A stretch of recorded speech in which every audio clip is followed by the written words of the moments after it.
right, I'll get it started real quick. I first off want to wish everybody out there, especially all the Bearcats, a Merry Christmas. I'm glad this group's going to get away for 3 days to spend some time with family. I think it's much needed.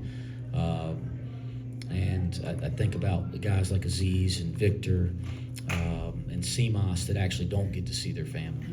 And so that's I told the guys in the locker room, we owe it to them to make the most of that time with our loved ones. And so I'm looking forward to seeing my parents and my siblings and,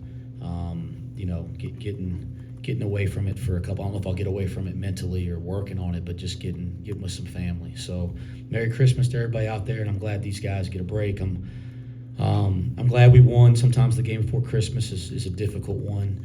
Stetson's a really, really nice basketball team. When you look down and they're coming in here at 7-5 with the schedule they've played and being at that level before, it's 7-5 with the schedule they play. That means you're a damn good team in December. So I knew it would not be easy. Their backcourt was pretty damn good tonight, and I was trying to be guys. We got 3 days off, so I was trying to be positive. But the one thing I said, we can't let guys come in here and get 30. I mean, you can't do that. But hats off. Blackman's a terrific player, and he plays with a lot of freedom. And if you give him daylight, I thought John did a really, really nice job on him early in the game. And then I thought John wore down. We were trying to just ride John out to guard him because we subbed John out and put Jizzle on him. And Jizzle had a freshman segment there. He had a couple of them today, but that was one of them. And we're going to need to find some guys on the perimeter that can take challenges on. But I thought as the game wore on, John lost a step a little bit, and then we start putting him on the foul line, and then we lose him a little bit. Dan loses.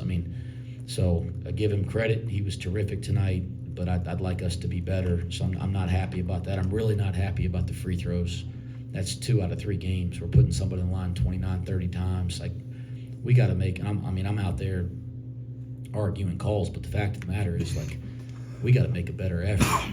We got to make a better effort to play with more defensive savvy. Like, sometimes we're taking paths defensively that are giving advantages to the defense for no reason out on the floor. And we tried to make some adjustments in practice because we were struggling with the concept. And that's putting us in some precarious positions. And then we just got to make a little more effort to get in legal guarding position and make people make them over the top. And if they make them over the top, so be it. People are going to make some shots, but just keep putting people on the foul line. It's really frustrating. And I promise you that we're aware of it. We're working on it. And our guys got to kind of make a conscious decision that's important to them.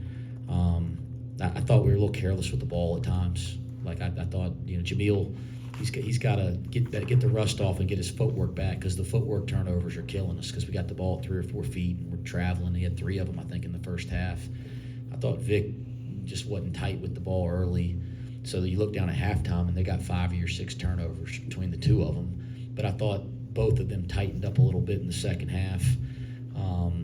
There's a lot of stuff that I thought to start the second half we casual with the ball and we had a couple times in transition to get out and run, and we hold the ball too long, don't share it, and turn it over, and you felt like there was times and opportunities to push the game out to 15, 20-point leads in the second half, and we weren't able to capitalize on that, so I was frustrated there. But all in all, I'm glad that we won the game before Christmas. I think that's a good basketball team.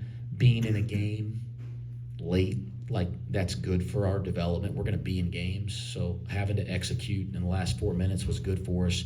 But I didn't think that if we tightened up a little bit, we had to be in that position. The fouling situation, any inkling as to why it's so Jekyll and Hyde? Because there'll be games where it won't be a problem at all, and then the next game they'll be at the line 30 times. Yeah, I have opinions. Can we hear them?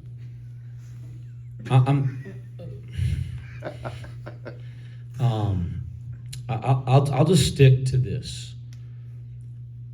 There's some habits defensively that create more consistency to not foul people. Okay, and we show the ability to do that. But we got to turn that into who we are.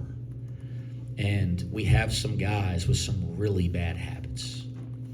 Okay? And so but they're good kids, and they're trying, and whether it looks like it or not, we're freaking coaching. So when they're locked into it in practice, or when they're fresh and they're mentally there, yeah, they can play without fouling. But then fatigue, the moment, whatever it may be, bad habits come out. I mean, and I always say, if I'm talking negative about John Newman's defense, then think about how the hell everybody else is playing, right? But like, John gets fatigued tonight. And we wrote it. I said it after the game. I played him too many minutes. I got to learn my lesson there. Like, somebody else has to be able to go in and guard a kid like that. But John gets fatigued, and all of a sudden he's committing fouls he didn't commit the first 24 minutes of the game, 28 minutes of the game. So there's an example. Like, when fatigue happens, you start giving in. So is that some edge and toughness that we got to create as a team to never give in? Is it guys like Day that just have some really bad habits? When they're trying to cut a guy off, just hipping them. I mean, we're giving our back to the ball sometimes around the basket, and I think those are tough calls because it's not like we're jumping into anybody. I mean, Vic, on that last and one with Blackman, like, he turns his back to the guy. He doesn't, like, come into him or foul him, but, I mean, turn your damn chest to the ball and work hard to get in legal guarding position. I know Vic can do it. I see him do it. He can be a great rim presence. But it's going to take a little something more, and that I'm not just picking on a couple guys. Like, it's the whole team, and it's a mentality. But then sometimes we're taking bad paths, and we're in precarious positions because of that. So we're trying to make some defensive adjustments to tighten our defense up. We've been pretty good at working on it in practice, but it's that transition. We weren't great at it tonight. How much easier is your job, and how much better is this team when that Dan Skillings shows up? Scott, that might be your greatest question in the 2 years that I've known you. I mean, So I've had some pretty lousy ones. That's not what I'm saying, but it's more of a statement than a question, and it's true. You know, we need some guys to emerge. We all know Dan's capable of it. Everybody that watches knows. I mean, his talent's obvious. And tonight, and we talked about this, him and I, earlier today. It has to start with him defensively.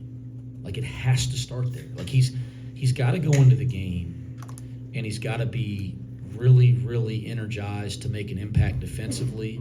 He usually always makes an impact on the offensive board, which is something that I think is a standard he's got to stay with.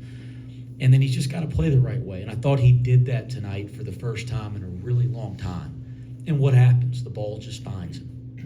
And then all of a sudden you look down and he's scoring the hell out of it. And then he has one possession after he might have had 10 at this point or something. I wasn't counting, but he'd scored a little bit. And then he has one possession that he gets it at the top of the floor.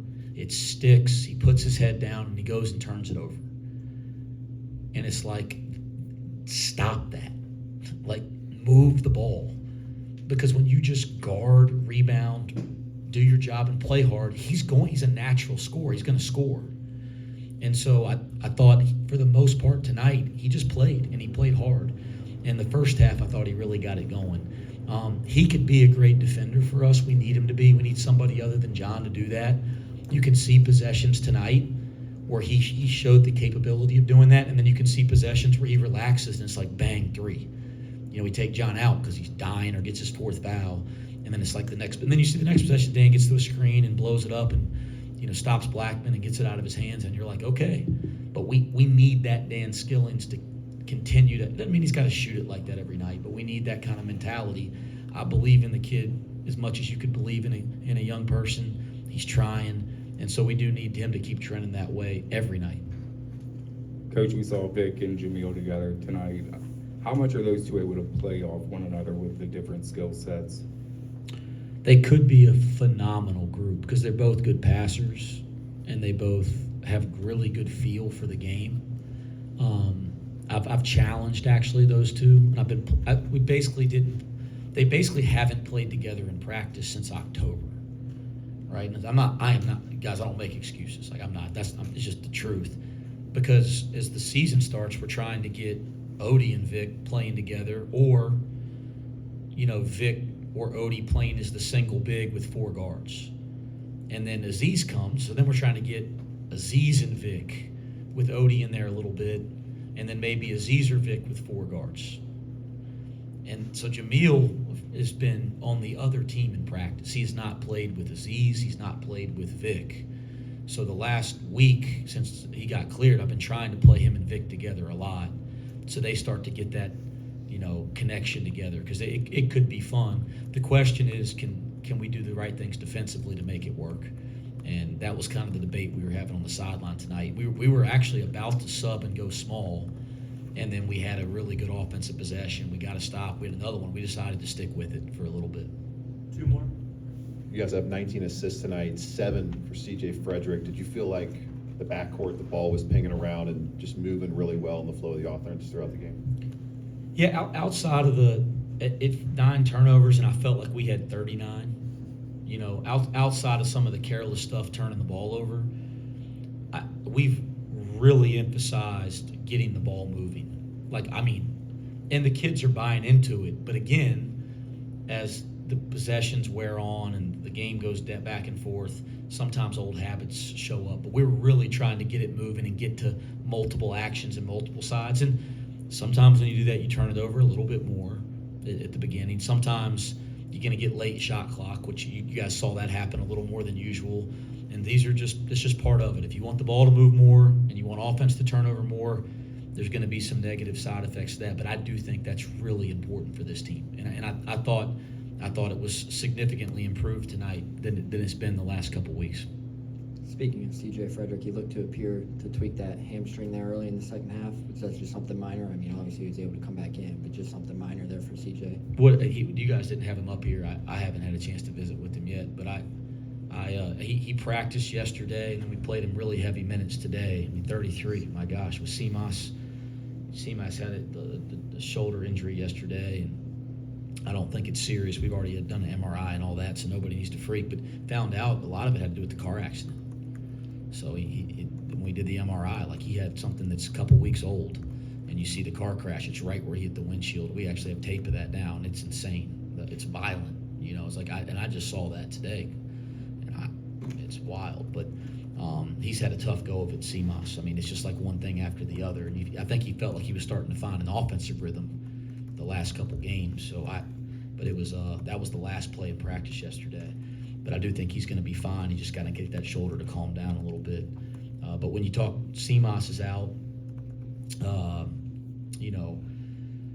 It's going to mean extended minutes for CJ, right? And I thought he handled it well, given that he hasn't done a whole lot this week. I hope his hamstring's all right. This 3-day break's probably needed for him. Some of that was attacking closeouts, playing a little bit more off the bounce for CJ. Was that by design, or was it just flow of the game stuff? I thought as the ball moves, CJ's going to benefit. CJ has such a natural feel for how to play, which is why you look down, he's got 7 assists, because as the ball moves and as we start sharing it again, I thought we did it great early in the season. But as we start trying to share it again and turn it over, guys like CJ are going to really benefit, because he just has a great feel for it. He really does. So he's going to make the right pass, get more shots. And I thought he attacked a couple closeouts where I wanted him to shoot the ball. I'm sure everybody else felt that way. But you don't overcoach kids like him. You let him play. Thanks, Coach. Thanks.